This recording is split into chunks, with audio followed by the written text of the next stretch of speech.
Hey guys, Poverty Point Customs here. So just looking into my OS Max 25 engine to determine if it's seized or not. With these sitting over time, I've heard the expression being called caster seized. What happens is you get the caster fluid inside the engine and it gums up and seizes in there, as well as in the carburetor up under there. What some people recommend is taking out the glow plug.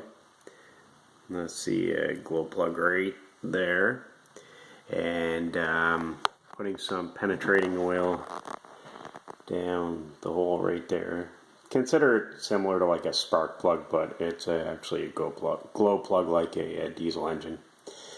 And so I put the 3-in-1 high performance penetrating oil down there, and I'm going to let it sit. People also recommend to heat up the motor. I'd prefer to not have to take it out. Heat up the motor, and sometimes that will cause it to be unstuck.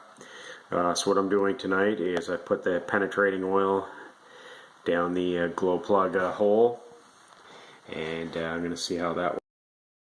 And right there where the arm broke for my it's broken off right there where the servo connects to your carburetor.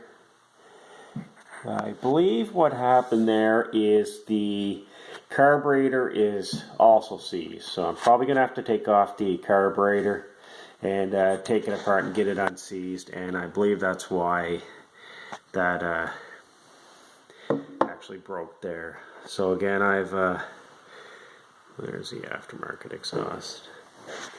So again, I've put fluid down the glow plug hole. I'm going to let that sit for about 24 hours and we'll see how that turns out. What happens is you're supposed to put the belt right around there and the motor should turn freely, and that's why I'm doing all this, because that's not turning there. So again, just a short video, and I'll let you all know how it turns out hopefully tomorrow or the next day. And thanks for watching.